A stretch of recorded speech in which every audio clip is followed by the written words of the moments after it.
आज financial accounting में हम डिस्कस करने जा रहे हैं वर्कशीट, और वर्कशीट में हम एयर सॉल्व करेंगे आज 2010 रेगुलर क्वेश्चन नंबर 2। ठीक है, 10 रेगुलर क्वेश्चन नंबर 2 हम स्टार्ट कर रहे हैं। और ये वर्कशीट का सवाल जो है उसके कॉलम्स मैंने बना दिए। कॉलम्स पहले डिस्कस कर लेते हैं। ये हमारा क्वेश्चन जो 5 में गिवन है, ठीक है, ये आपका पार्टिकुलर्स है, ये डेबिट है आपका, और ये क्रेडिट है। ये इसके टोटल लिखे हुए 1,86,000। ये डेबिट का टोटल है और ये क्रेडिट का टोटल है। ठीक है, तो ये क्वेश्चन है जो कि 5 में गिवन है, पार्टिकुलर्स, डेबिट, क्रेडिट। यहां से हम क्वेश्चन स्टार्ट करेंगे। नेक्स्ट कॉलम है एडजस्टमेंट का, इसमें हम एडजस्टिंग एंट्रीज पास करेंगे, देन उसको एडजस्ट करके एडजस्टेड ट्रायल बैलेंस प्रिपेयर करेंगे, देन इसकी बेस पर इनकम स्टेटमेंट और बैलेंस शीट प्रिपेयर करेंगे और वो बैलेंस शीट और इनकम स्टेटमेंट निकालेंगे। ठीक है, तो सबसे पहले हम क्या करेंगे, इसकी एडजस्टिंग एंट्रीज पास करते हैं।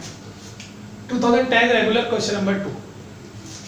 एडजस्टिंग एंट्री हमारे पास फर्स्ट दी हुई है, office supplies used during the month 6,000 rupees. Office supplies used हो चुकी है 6,000 रुपीस की। ऊपर देखते हैं ऑफिस सप्लाईज कितनी है। ऊपर हमें ऑफिस सप्लाईज दी हुई है 9,000 रुपीस, इसमें से 6,000 रुपीस यूज्ड हो गए, तो हम एक्सपेंस की एंट्री पास करेंगे। Office supplies expense debit 6,000। इस कॉलम में हम काम करेंगे इसलिए कि ये एडजस्टमेंट का कॉलम है। ठीक है, एडजस्टमेंट पास कर रहे हैं हम। ये जो ट्रायल बैलेंस है इसके अंदर कोई वैल्यू नहीं लिखेंगे, इसलिए कि इसमें डेबिट क्रेडिट टोटल हो गया, वैल्यू यहां पे लिखी जा चुकी है। हम जो भी एडजस्टिंग एंट्री पास करेंगे वो एडजस्टमेंट की कॉलम में लिखेंगे। ठीक है, क्या एंट्री पास होगी, office supplies expense debit 6,000, office supplies credit 6,000। जो हेड ऑफ अकाउंट बना हुआ है उसके आगे पोस्टिंग करेंगे। जो हेड ऑफ अकाउंट बना हुआ है उसके आगे पोस्टिंग करेंगे, जो हेड ऑफ अकाउंट नहीं बना हुआ उसको हम हेड ऑफ अकाउंट को यहां पर बनाएंगे। ठीक है, तो एंट्री के पास हुई office supply expense debit, office supplies credit. Next देखते हैं, अनएर्न्ड कमीशन वाज निल। अनएर्न्ड कमीशन निल हो गया। देखते हैं अनएर्न्ड कमीशन कितना दिया हुआ है। अनएर्न्ड कमीशन 27,000 का दिया हुआ है और लिखा हुआ है कि अनएर्न्ड कमीशन निल हो चुका है। निल का मतलब है अनएर्न्ड कमीशन अर्न में कन्वर्ट हो गया। अर्न में कन्वर्ट हो गया तो हम एंट्री पास करेंगे unearned debit, unearned commission debit कितने, 27,000।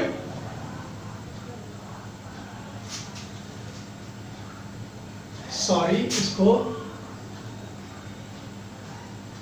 जब हेड ऑफ अकाउंट अनएर्न्ड का बना है तो यही पोस्ट करेंगे, अनएर्न्ड कमीशन डेबिट 27,000। ठीक है, हेड ऑफ अकाउंट बना हुआ है कमीशन, अनएर्न्ड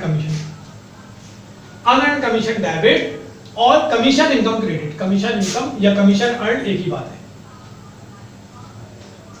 इस एंट्री के दोनों हेड ऑफ अकाउंट बने हुए। ठीक है, ऊपर अनएर्न्ड भी था, नीचे और कमीशन इनकम भी बना हुआ है, या कमीशन अर्न भी बना हुआ है। तो ऊपर अनएर्न्ड कमीशन 27,000 था और नीचे लिखा हुआ था अनएर्न्ड कमीशन वाज निल। इसका मतलब है आप अनएर्न्ड कमीशन को निल करके उसको अर्न में कन्वर्ट कर दें। ठीक है, तो हमने अनएर्न्ड को डेबिट कर दिया और अर्न को क्रेडिट कर दिया 27,000 से। सी एंट्री दी हुई है, कमीशन इधर लिख देते हैं आपके लिए, ये ए थी। ठीक है, फिर इधर ही हमने बी पास की, देन अब सी पास करने जा रहे हैं। छोड़े, सी है, बस ये याद रखें। Commission earn during the month 1,20,000। During the month जो कमीशन अर्न हुआ है वो 1,20,000 का अर्न हो चुका है। देखते हैं हमारे पास टोटल अर्न कितना है। अभी हमारे पास टोटल कमीशन इनकम कितनी है, 83 एंड 27। ये लिखा हुआ है कमीशन अर्न या कमीशन इनकम 83 और 27 को प्लस करेंगे, अमाउंट लगी 1,10,000। हमारे पास 1,10,000 का टोटल इनकम, कमीशन इनकम मौजूद है। और ये कह रहा है कि आपके पास जो कमीशन इनकम है 1,20,000 होना चाहिए। मींस आप 10,000 से रिसीवेबल की एंट्री पास करेंगे। कमीशन रिसीवेबल डेबिट कितने से पास करेंगे, 10,000 से। कमीशन इनकम क्रेडिट 10,000, तो हम क्या करेंगे, इसके अंदर ही प्लस कर देते हैं, या अलग से भी कोई अकाउंट बन सकता है, इसके अंदर ही प्लस कर देते हैं। 10 ये हो गया 37 हो। ठीक है, हम इसको 37 कर दें। Next prepaid salary amount 10,000। Prepaid salary amount 10,000। ऊपर देखते क्या लिखा है, ऊपर लिखा है सैलरी एक्सपेंस 66,000, नीचे लिखा है प्रीपेड सैलरी 10,000। तो प्रीपेड की एंट्री पास करेंगे, प्रीपेड सैलरी डेबिट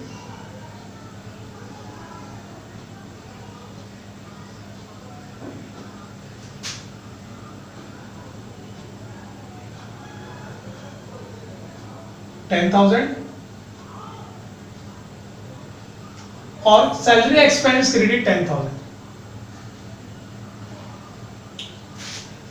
एक इस वक्त मैं आपको एडजस्टिंग एंट्री डी बता रहा हूँ। एडजस्टिंग एंट्री हम पढ़ चुके हैं, वो अलग से हमने आपके साथ वीडियो शेयर की थी, उसके फार्मूलाज, उसके बेसिक कॉन्सेप्ट हम डिस्कस कर चुके हैं। इधर जस्ट मैं आपके सामने एडजस्टिंग एंट्रीज पास कर रहा हूँ। वो कैसे पास हो रही है हम इससे पहले डिस्कस कर चुके हैं, ठीक है। अगर आपने प्रैक्टिस की है तो आपको चीजें क्लियर हो गई होंगी। क्या एंट्री पास हुई? प्रीपेड सैलरी डेबिट और सैलरी एक्सपेंस क्रेडिट 10,000। नेक्स्ट है salary expense for the month 60,000। For the month की बात हो जाए, इसका मतलब है टोटल सैलरी की बात कर रहे हैं। जिस तरह ऊपर कमीशन की बात की थी, टोटल कमीशन की, बिल्कुल इसी तरह टोटल सैलरी की बात कर रहे हैं। लिखा हुआ है कि salary expense for the month 60,000। ऊपर देखिए सैलरी एक्सपेंस कितना है हमारे पास। सैलरी एक्सपेंस 66,000 था, जिसमें से 10,000 प्रीपेड है, तो हमने माइनस कर दिया। ये 66 डेबिट में है, क्रेडिट में 10,000 है, तो 66 में से 10 निकाला, आपके पास 56,000 है। इस वक्त सैलरी एक्सपेंस 56,000 है और ये कह रहे हैं आपसे कि सैलरी एक्सपेंस 60,000 होना चाहिए, तो आप 4,000 से पेबल की एंट्री पास करेंगे। सैलरी एक्सपेंस डेबिट और salary payable credit. Salary expense का अकाउंट बना हुआ है, इसको डेबिट कर देंगे 4,000 से, और सैलरी पेबल क्रेडिट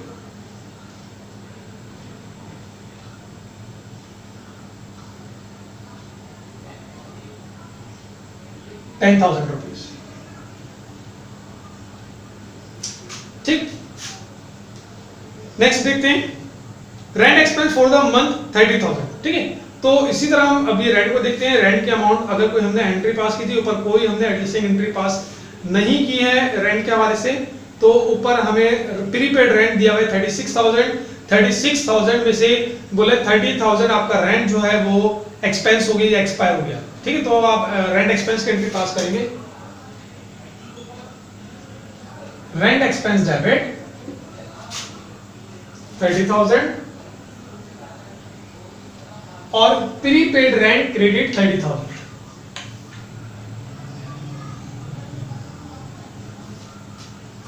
ये हमने एडजस्टिंग एंट्रीज पास कर चुके हैं। इसको अब टोटल करते हैं हम।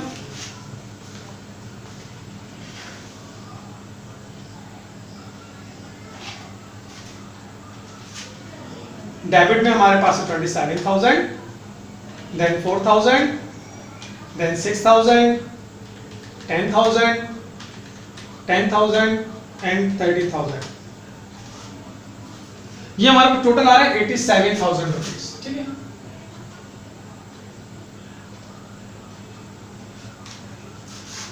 क्रेडिट देखते हैं हम 6,000, 30,000, 37,000, 10,000 एंड 10,000।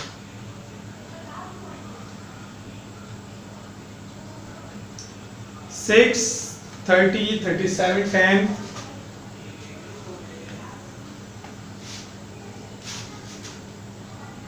ये सैलरी एक्सपेंस 4,000, सैलरी पेबल 4,000 है, ये 4,000, ठीक है।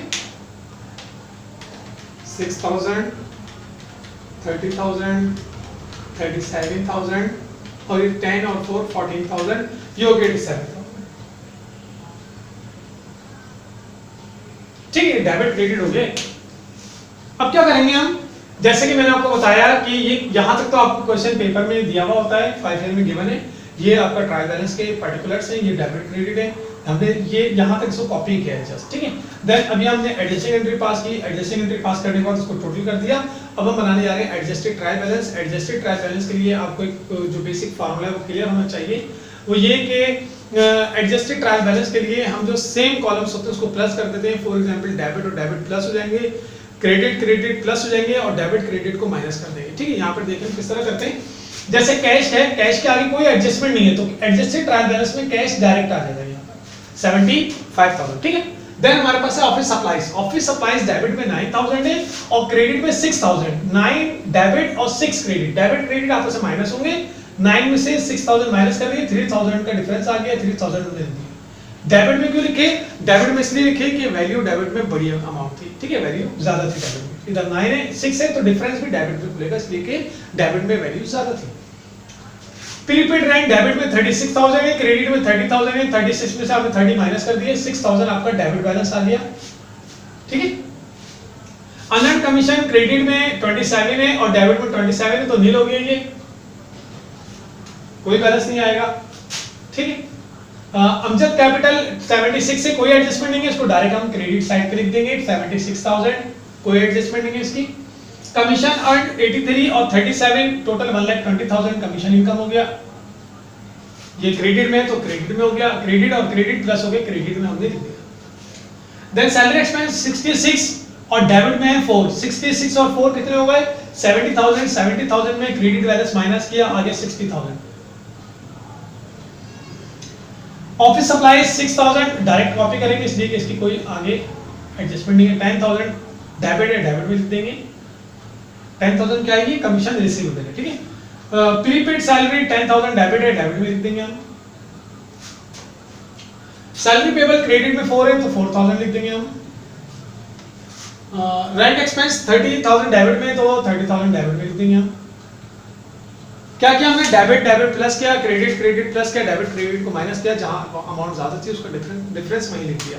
अब जरा टोटल करते हैं। 75,000 डेबिट में, 3,000 डेबिट में, 6,000 डेबिट में, 10, 20, 26,000 एंड 30,000। ये हो गया 1,40,000, ठीक है। क्रेडिट बैलेंस देखते हैं। 76,000, 1,20,000 और 64, 6 और 4 64,000। 2 minute. 76,000, 1,20,000, 60,000 and 4,000। Debit balance credit balance में डिफरेंस क्या हो गया? क्या मैंने टोटलिंग में कहीं मिस्टेक कर दी है? 75, 3, 36, 6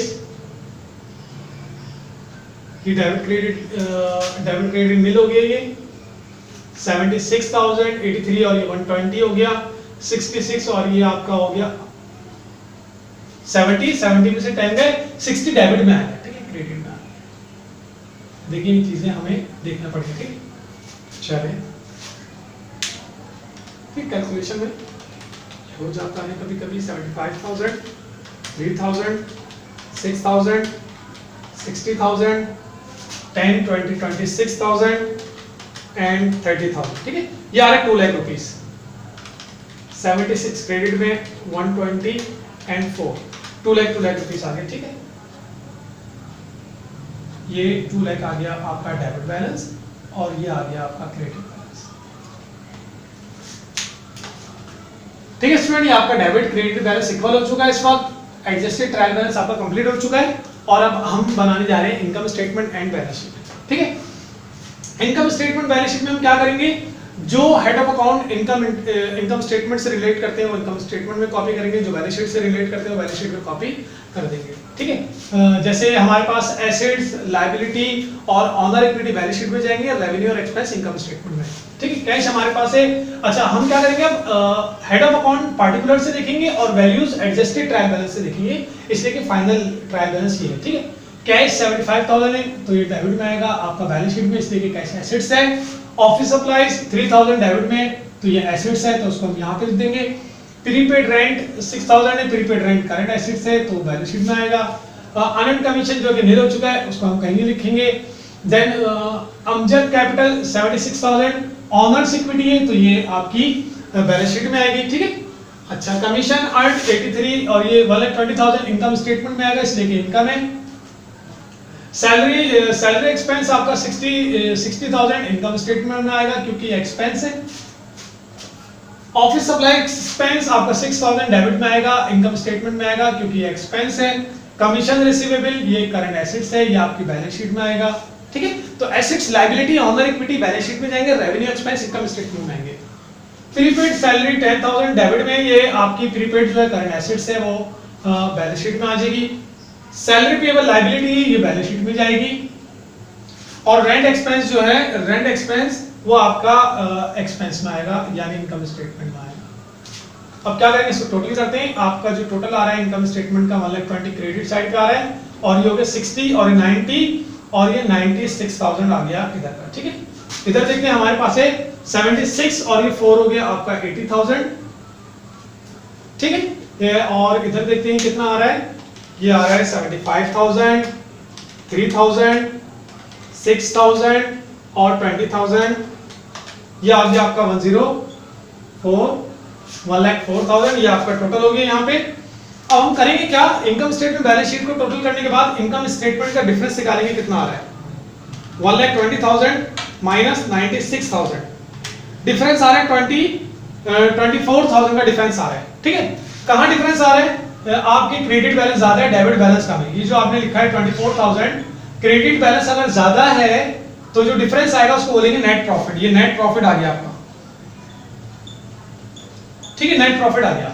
ये जो इधर एक चीज ये नोट कर लें, डेबिट और क्रेडिट का डिफरेंस निकालेंगे, जहां बैलेंस कम है वहां लिख देंगे, इधर क्रेडिट बैलेंस ज्यादा है और डेबिट बैलेंस कम है, तो जो डिफरेंस आया वो लिख दिया हमने डेबिट में ताकि बैलेंस इक्वल हो जाए। उसको हम नाम देंगे, ये प्रॉफिट हुआ है हमें, इसका टोटल भी 1,20,000 आ जाएगा और इसका टोटल भी 1,20,000 आएगा। ये डेबिट में डिफरेंस खुला है, इसको हम क्रेडिट में लिख देंगे। जैसे हमने क्रेडिट में लिखा, ये 1,04,000 हो गया और ये भी 1,04,000 हो गया जी। ये आपकी वर्कशीट जो है कंप्लीट हो चुकी है। इस वक्त वर्कशीट के अंदर एक मतलब ओवरव्यू ले लें इसका। ये क्वेश्चन आपको यहां तक के गिवन होगा 5 ईयर में, देन आप इसकी एडजस्टमेंट पास करेंगे, एडजस्टमेंट का इक्वल लेकर आएंगे, देन आप एडजस्टेड ट्रायल बैलेंस बनाएंगे। एडजस्टेड ट्रायल बैलेंस में जितने भी डेबिट है प्लस करेंगे, क्रेडिट प्लस करेंगे और डेबिट क्रेडिट को माइनस करके जहां वैल्यू ज्यादा होगी उसका डिफरेंस लिख देंगे, देन इसको टोटल इक्वल आएगा। इसके बाद आप इनकम स्टेटमेंट बैलेंस शीट बनाएंगे। इनकम स्टेटमेंट के अंदर आप रेवेन्यू और एक्सपेंस का अकाउंट लेंगे, बैलेंस शीट में आप एसेट्स, लायबिलिटी, ऑनर इक्विटी का अकाउंट लेंगे, देन इसको टोटल करेंगे। टोटल करने के बाद सबसे पहले इनकम स्टेटमेंट का डिफरेंस निकालेंगे। इनकम स्टेटमेंट डिफरेंस जहां ओपन होगा, जहां खुलेगा, उसके अगेंस्ट हम बैलेंस शीट में लिख देंगे और ये हमारे पास टोटल आ जाएंगे, इनकम स्टेटमेंट भी और बैलेंस शीट भी। यहां पर आपकी जो है वर्कशीट कंप्लीट हो गई। इंशाल्लाह ये आपको वर्कशीट क्लियर हो गई होगी और नेक्स्ट वीडियो तक के लिए अल्लाह हाफिज, थैंक यू वेरी मच।